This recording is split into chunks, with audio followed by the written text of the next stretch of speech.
तो यार कुछ 4 महीने पहले मैंने Newton's laws of motion start किया था। उसका मैंने एक लेक्चर रिकॉर्ड किया था, उसके बाद मैंने कभी कंटिन्यू ही नहीं किया। तो आज से मैं सोच रहा हूँ कि हम न्यूटन्स लॉज ऑफ मोशन को वापस कंटिन्यू करेंगे और इस चैप्टर को तो हम पूरा ख़त्म करके ही छोड़ेंगे। तो पिछले लेक्चर में अभी अभी मैंने देखा, तो पिछले लेक्चर में मैंने लास्ट में मैंने पहले तो फोर्सेस के बारे में बताया था, फिर लास्ट में थोड़ा ग्रेविटेशनल फोर्स के बारे में हमने बात की थी। तो मैंने बोला था कि अगले लेक्चर में हम इलेक्ट्रोमैग्नेटिक फोर्सेस के ऊपर बात करेंगे, जो कि अभी हम करने ही वाले हैं। तो इलेक्ट्रोमैग्नेटिक फोर्सेस के बारे में अभी तो उतना कुछ जानने की ज़रूरत नहीं है। इलेक्ट्रोमैग्नेटिक फोर्सेस है दो तरीके के, जो हमें पूरे इस चैप्टर में काम आने वाला है, मोस्टली उनका ही काम आने वाला है। तो वो दो फोर्सेस हमें पता होने चाहिए। तो इलेक्ट्रोमैग्नेटिक फोर्सेस क्या होते हैं ये मैं आपको डिक्टेट कर देता हूँ, मतलब ऐसे वर्बली बता देता हूँ कि इलेक्ट्रोमैग्नेटिक फोर्सेस क्या होते हैं। तो ये जो फोर्सेस होते हैं ये चार्जेस की वजह से होते हैं। किसी भी बॉडी के पास चार्ज होता है, ये तो आपको पता ही होगा। तो किसी भी बॉडीज़ पे जो चार्ज होते हैं उसके वजह से जो फोर्सेस डेवलप होते हैं उसे हम इलेक्ट्रोमैग्नेटिक फोर्सेस कहते हैं। तो हमें इस वाले चैप्टर में अभी जो दो इलेक्ट्रोमैग्नेटिक फोर्सेस पढ़ने हैं वो है नॉर्मल रिएक्शन और फोर्स। इसे हम नॉर्मल फोर्स भी कहते हैं और नॉर्मल रिएक्शन भी कहते हैं। और टेंशन फोर्स हमें पढ़ना है। तो ये जो इलेक्ट्रोमैग्नेटिक फोर्सेस होते हैं ना, ये अट्रैक्टिव भी हो सकते हैं, रिपल्सिव भी हो सकते हैं। पिछले लेक्चर में जब मैंने ग्रेविटेशनल फोर्स डिस्कस किया था तो उसमें मैंने ये आपको बताया था कि ग्रेविटेशनल फोर्सेस हमेशा ही अट्रैक्टिव होते हैं, बट इलेक्ट्रोमैग्नेटिक फोर्सेस के केस में ये बात ट्रू नहीं होती है। वो अट्रैक्टिव भी हो सकते हैं, वो रिपल्सिव भी हो सकते हैं। और एक और चीज़ आपको पता होनी चाहिए कि जितने भी कॉन्टैक्ट फोर्सेस हैं हमारे नेचर में, जो कॉन्टैक्ट की वजह से इमर्ज होते हैं या कांटेक्ट की वजह से आते हैं, उन फोर्सेस को वो सारे फोर्सेस इलेक्ट्रोमैग्नेटिक फोर्सेस होते हैं। तो उसमें ही हमारे दो फोर्सेस हैं, नॉर्मल रिएक्शन एंड टेंशन। तो इनको हमें पहले तो अच्छे से डिस्कस करना है। तो नॉर्मल फोर्स और नॉर्मल रिएक्शन क्या होता है? तो ये कोई भी दो कॉन्टेक्ट सरफेसेस के बीच में लगते हैं। This force acts between any two contact surfaces। अब ये क्यों लगता है, कैसे लगता है, वो भी हम आगे डिस्कस करेंगे। तो मैंने पहले जो ये स्टेटमेंट लिखी है कि this force acts between any two contact surfaces, ये सरफेसेस नहीं है, ठीक है, सरफेसेस है। तो यहाँ पे मान लो एक एग्जांपल के तो एक एग्जांपल के थ्रू मैं आपको नॉर्मल फोर्स क्या होता है वो फील करवाने की कोशिश करता हूँ। तो मान लो हमारे पास कोई ऐसे एक ब्लॉक है, ठीक है, ये कोई ब्लॉक है, इस पे एक और ब्लॉक रखा हुआ है। तो अब ये ब्लॉक है, ये मान लो इसका मास m है और इसका मास कैपिटल M है।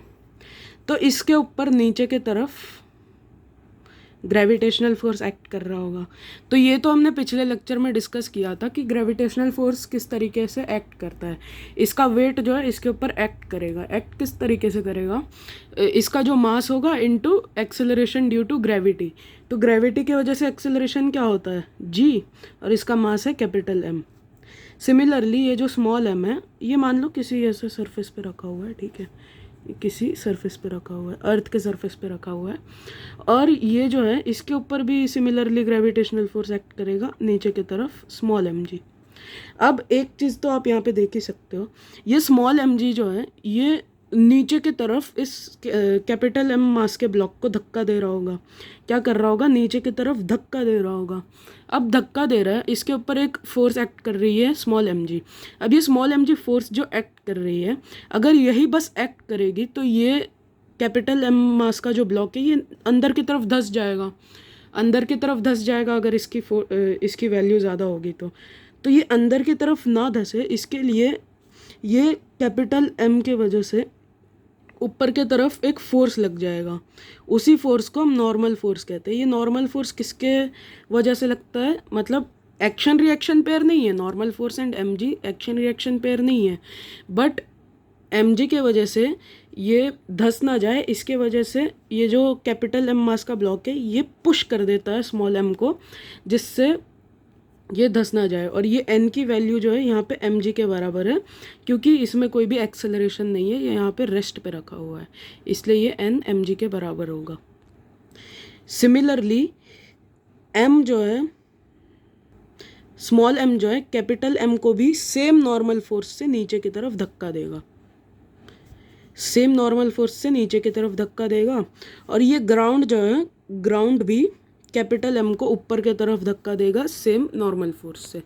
तो इसी नॉर्मल फोर्स की वजह से जो है हमारा ब्लॉक वहाँ पे टिका हुआ है। अगर ये नॉर्मल फोर्स नहीं लगता तो ये ज़मीन में धंस जाता। जैसे हमारी जो बिल्डिंग्स होती है बड़ी बड़ी, उनका तो मास बहुत ज़्यादा होता है, तो वो आराम से, अगर उनके बीच में कोई नॉर्मल फोर्स ना लग रहा होता तो आराम से नीचे धंस जाती और फिर बिल्डिंग बन ही नहीं पाती। इसलिए नेचर में भी ऐसे फोर्सेस लगते हैं जिसके वजह से ऐसी ऐसी घटनाएं ना हो। तो नॉर्मल फोर्स भी उसी तरीके का फोर्स है जिसके वजह से घटनाएं ना घटित हो। तो नॉर्मल फोर्स किसी भी दो कॉन्टैक्ट सरफेसेस के बीच में लगती है, और ये पुशिंग नेचर की होती है, मतलब हमेशा ये पुश ही करती है, पुशिंग नेचर की फोर्स होती है। और ये जो फोर्स होती है ये हमेशा कॉन्टैक्ट सरफेस के परपेंडिकुलर होती है। नाउ कॉन्टैक्ट सरफेस क्या है, ये दोनों जो बॉडीज़ हैं ये यहाँ पे इस सरफेस के अलोंग कॉन्टैक्ट में है ना, तो ये जो नॉर्मल फोर्स रहेगा ये हमेशा इस परपेंडिकुलर डायरेक्शन में लगेगा, हमेशा ये कॉन्टैक्ट सरफेसेस के साथ 90 डिग्री का एंगल बनाएगा। सिमिलरली ये कैपिटल M मास का ब्लॉक ग्राउंड के साथ भी कॉन्टैक्ट में है, तो कॉन्टैक्ट सरफेस ये हो गया, तो नॉर्मल फोर्स भी ऐसे परपेंडिकुलर डायरेक्शन में ही लगेगा। तो नॉर्मल फोर्स, पहले तो ये हमने जान लिया कि ये किसी भी दो कॉन्टैक्ट सरफेसेस के बीच में लगता है,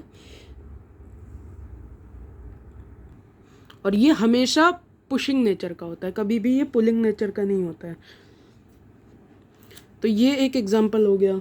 साथ ही में अगर मैं एक इंक्लाइंड प्लेन पे एग्जांपल दूँ, तो मान लो ये हमारा कोई इंक्लाइंड प्लेन है, फिक्स्ड इंक्लाइंड प्लेन है, इस पे ऐसे करके एक ब्लॉक रखा हुआ है स्मॉल m मास का।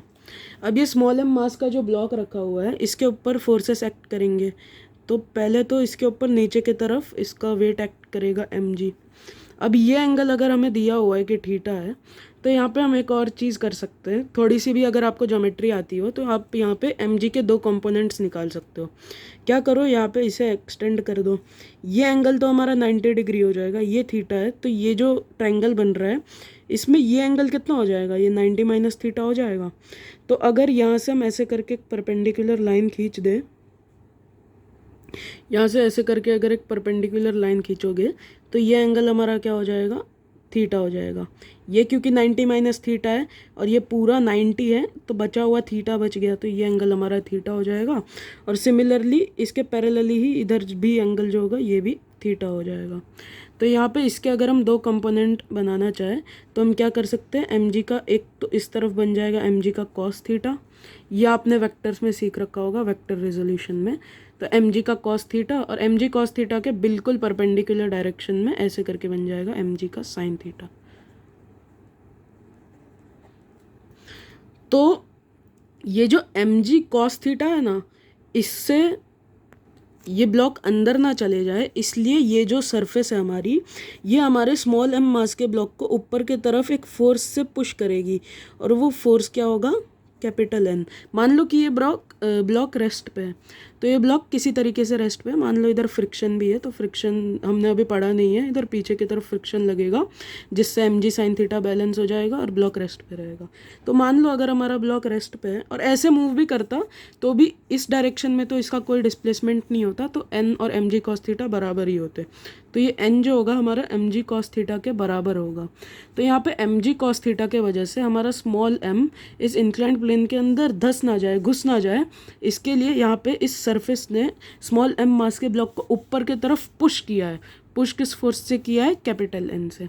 और सिमिलरली हमारा जो ये स्मॉल m मास का ब्लॉक होगा वो भी सरफेस को अंदर की तरफ इसी फोर्स n से पुश करेगा बाय एक्शन रिएक्शन पेयर, जो कि पहले आपने बचपन में न्यूटन्स लॉज ऑफ मोशन, आगे हम डिस्कस करेंगे भी, लेकिन इतना तो आपको याद ही होगा, तो उससे मैं बताना चाह रहा हूँ।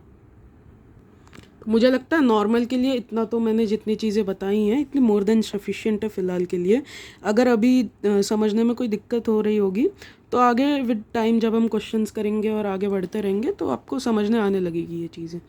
तो नेक्स्ट जो हमारा फोर्स है वो है टेंशन, और एक्सक्लूसिवली यहाँ पे हम स्ट्रिंग टेंशन की बात करने वाले हैं। तो पहले तो आपको ये पता होना चाहिए कि स्ट्रिंग टेंशन में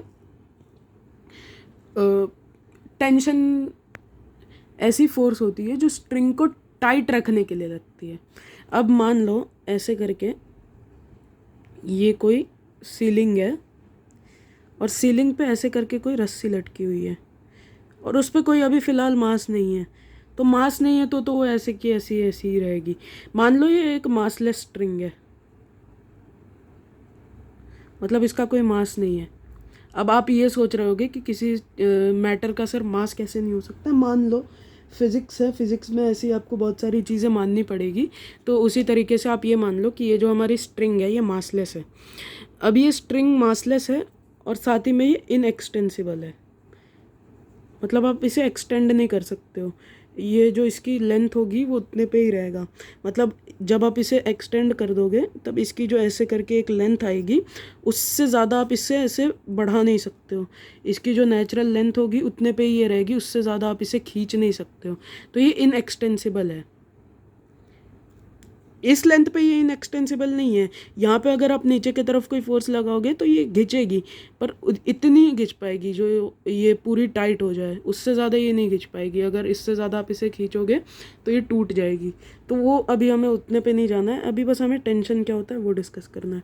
तो मान लो इनिशियली ये मासलेस स्ट्रिंग है, इनएक्सटेंसिबल स्ट्रिंग है, ये ऐसी थी। हमने क्या किया, इस पर एक एम मास का ऐसे करके ब्लॉक अटैच कर दिया, लटका दिया।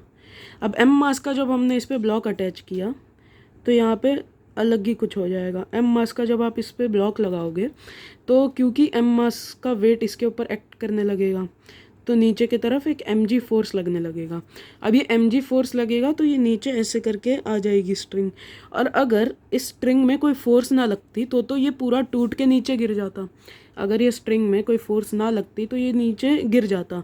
तो इसी mg को बैलेंस करने के लिए ऊपर की तरफ एक फोर्स लग जाएगा जिसे हम कहते हैं स्ट्रिंग टेंशन, और इसे हम T से डिनोट करते हैं। ये T जो है इनएक्सटेंसिबल मासलेस स्ट्रिंग के हर पॉइंट पे सेम लगता है। मतलब यहाँ पे ये टी लग रहा है, यहाँ पे भी टी लगता होगा, यहाँ पे भी टी लगता होगा, यहाँ पे भी टी लगता होगा, और यहाँ पे भी टी लगता होगा। और एक चीज़ इसकी एक स्पेशल प्रॉपर्टी होती है, ये जो होता है स्ट्रिंग के केस में हमेशा ही पुलिंग होता है। हमेशा ये क्या होता है, स्ट्रिंग के केस में पुलिंग फोर्स होता है। कोई भी कॉन्टैक्ट सरफेसेस के यहाँ पे ये हमेशा पुल करेगा कॉन्टैक्ट सरफेस को। मतलब जैसे यहाँ पे मैं एक दूसरे डायग्राम बना के समझाने की कोशिश करता हूँ। हमने क्या देखा, ऐसे करके स्ट्रिंग पे हमने स्मॉल एम मास का ब्लॉक लटका दिया, तो स्मॉल एम मास के ब्लॉक की वजह से नीचे की तरफ इसका वेट एक्ट कर रहा था। तो वेट बस एक्ट कर रहा था, तो उस हिसाब से तो ये स्ट्रिंग नीचे गिर जानी थी टूट के, पर ना टूटे इसके लिए एक टेंशन फोर्स स्ट्रिंग के अंदर लगने लगा। और वो टेंशन फोर्स की वजह से हमारा जो ये पूरा अरेंजमेंट बैलेंस हो गया। तो ये टेंशन फोर्स जो है mg के बराबर हो गया। तो यहाँ पे इधर ऐसे करके एक टी फोर्स लगने लगा। तो ये जो टी फोर्स होता है ना, ये हमेशा कॉन्टैक्ट सरफेसेस के अपोजिट डायरेक्शन में लगता है, या मतलब आप मान सकते हो, ऐसा कह सकते हो कि कॉन्टैक्ट सरफेसेस को पुल करता है। जैसे यहाँ पे कॉन्टैक्ट है तो यहाँ पे अगर आपको कोई टेंशन दिखाने बोलेगा तो आप इसके ऐसे दिखाओगे, मतलब ऐसा आप दिखाओगे कि ये टी फोर्स जो इसे पुल कर रहा है। सिमिलरली यहाँ पे एक कॉन्टैक्ट है इसका, तो यहाँ पे भी आप क्या करोगे, ऐसे टी फोर्स को पुलिंग नेचर का दिखाओगे। तो टेंशन फोर्स जो होती है ये हमेशा पुलिंग नेचर की होती है। ये हमारे स्ट्रिंग के लिए हो गया जो कि ज़्यादातर हम डिस्कस करने वाले हैं। बट एक और चीज़ होती है वो भी आप देख लो। रॉड्स में जो है टेंशन पुलिंग नेचर की भी हो सकती है और पुशिंग नेचर की भी हो सकती है। मान लो ये हमारा कोई ऐसे करके फ्लोर है, उस पर हमने ऐसे कोई रॉड रखी है। ये रॉड मासलेस नहीं है, ठीक है, रॉड है, इसका मास है खुद का कुछ। इसका मास मान लो m है, तो इसके सेंटर पे ऐसे करके नीचे की तरफ फोर्स mg लगेगा। तो यहाँ पे mg लग रहा है, तो उसके बचाव में ऊपर के तरफ एक टेंशन भी लगेगा। तो इस पॉइंट पे तो ऊपर के तरफ एक टेंशन लग रहा है, ठीक है। बट यहाँ पे अगर आप देखो तो ये कॉन्टैक्ट सरफेस है, तो यहाँ पे टेंशन ऐसे करके लगनी चाहिए थी। बट क्योंकि ये रॉड है तो रॉड में टेंशन पुलिंग भी हो सकती है और पुशिंग भी हो सकती है। तो रॉड में अगर यहाँ पे ऐसे करके टेंशन लगती तो हमारा रॉड उठ जाता और ऐसे करके ये गिर जाता। बट ताकि ये गिरे ना, इसलिए टेंशन जो है यहाँ पे ऐसे करके एक्ट करती है। मतलब ये जो एक्सियल पॉइंट्स हैं इस पे टेंशन नीचे की तरफ एक्ट करती है, ताकि हमारा रॉड जो है ज़मीन में ऐसे गड़ा रहे, मतलब ज़मीन में ऐसे टिका रहे। नहीं तो अगर ये ऐसे एक्ट नहीं करेगी तो हमारी रॉड गिर जाएगी। तो रॉड गिरनी नहीं चाहिए, इसके लिए टेंशन जो है इस तरीके से एक्ट करता है। तो टेंशन फोर्स को आप एक तरीके से ऐसा कह सकते हो कि स्ट्रिंग में तो ये स्ट्रिंग को टाइट रखने के लिए एक्ट करता है, और हमारे रॉड्स में ये रॉड्स को उसके पोजीशन पर रखने के लिए एक्ट करता है। तो नॉर्मल फोर्स और स्ट्रिंग टेंशन फोर्स के लिए इतनी बातें अभी के लिए तो इनफ है। ऐसे अगर मैं बताना चाहूँ तो स्प्रिंग्स के बारे में भी बता देता हूँ। तो in springs tension always acts away from the point of contacts. तो जब हम स्प्रिंग की बात करें तो स्प्रिंग में भी कुछ स्ट्रिंग जैसा ही केस होता है, थोड़ा अलग होता है। उसमें जो टेंशन होता है उसे हम केक्स से डिनोट करते हैं, आगे हम देखेंगे। बट स्प्रिंग में भी जो है हमारा टेंशन पुलिंग नेचर का ही होता है। और अगर हमारी कोई भी स्ट्रिंग है वो मासलेस है तो उस मासलेस स्ट्रिंग में हमेशा ही टेंशन जो है वो हर पॉइंट पे सेम होती है। मतलब यहाँ पे भी टेंशन सेम होगी, यहाँ पे भी टेंशन सेम होगी, यहाँ पे भी सेम सेम सेम सेम, हर जगह टेंशन की वैल्यू सेम होगी। क्यों टेंशन की वैल्यू हर जगह सेम होगी उसका भी मैं आपको एक रीज़न बता देता हूँ। तो यहाँ पे आप जानते हो कि ये एक मासलेस स्ट्रिंग है।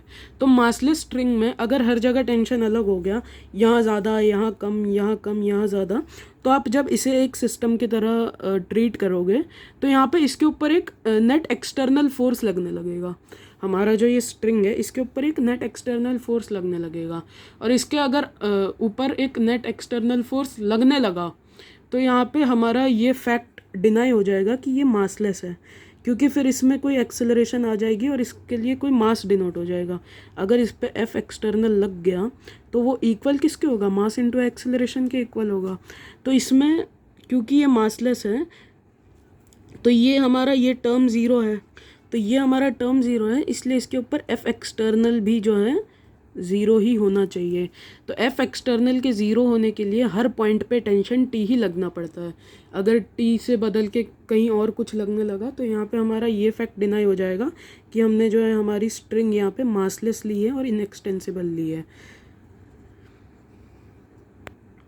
मासलेस और इनएक्सटेंसिबल स्ट्रिंग को हम डायरेक्टली एक और वर्ड से डिनोट करते हैं, उसे हम कहते हैं आइडियल स्ट्रिंग। तो मासलेस एंड इनएक्सटेंसिबल स्ट्रिंग्स को हम आइडियल स्ट्रिंग्स भी कहते हैं। तो आज का लेक्चर मैं यही तक रखना चाहूँगा, बहुत ही छोटा सा लेक्चर है। यहाँ पे मैंने नॉर्मल फोर्स और टेंशन फोर्स के ऊपर बात की है। अगले लेक्चर से हम थोड़ा ज़्यादा बड़े लेक्चर्स रखेंगे और न्यूटन्स लॉज को डिस्कस करेंगे। तो आज के लेक्चर के लिए इतना ही। और ये इलेक्ट्रोमैग्नेटिक फोर्सेस में हमें यही दो फोर्सेस डिस्कस करनी थी फ़िलहाल। तो आगे अगर कोई फोर्स होगा, जैसे फ्रिक्शनल फोर्स है, फ्रिक्शनल फोर्स भी हम डिस्कस अभी कर सकते हैं, बट मैं क्या सोच रहा हूँ अभी हम फ्रिक्शनल फोर्स के बारे में उतना कुछ बात नहीं करेंगे, आगे ही हम फ्रिक्शनल फोर्स के बारे में बात करेंगे। अभी के लिए नॉर्मल और टेंशन के बारे में हमने बात की है। तो वैसे भी 20 मिनट होने वाला है ये भी लेक्चर को, तो मैं इसे कुछ 20 मिनट के आसपास ही रखना चाहता था। तो अगले लेक्चर से हम न्यूटन्स लॉज के ऊपर डिस्कशन स्टार्ट कर देंगे। अगर इस अभी तक मैंने जो भी डिस्कस किया है उस पर अगर आपको कोई भी डाउट हो तो आप बेझिझक मुझसे कमेंट्स में पूछो, मैं उसका आपको जवाब आराम से दे दूँगा, उसमें मेरे को कोई आपत्ति नहीं होगी। और भी कोई डाउट हो किसी भी चीज़ से रिलेटेड या किसी चीज़ पे आपको वीडियो चाहिए तो मुझे कमेंट्स में बता सकते हो, कमेंट सेक्शन आपके लिए ही है। तो आज के लिए इतना ही, बाय।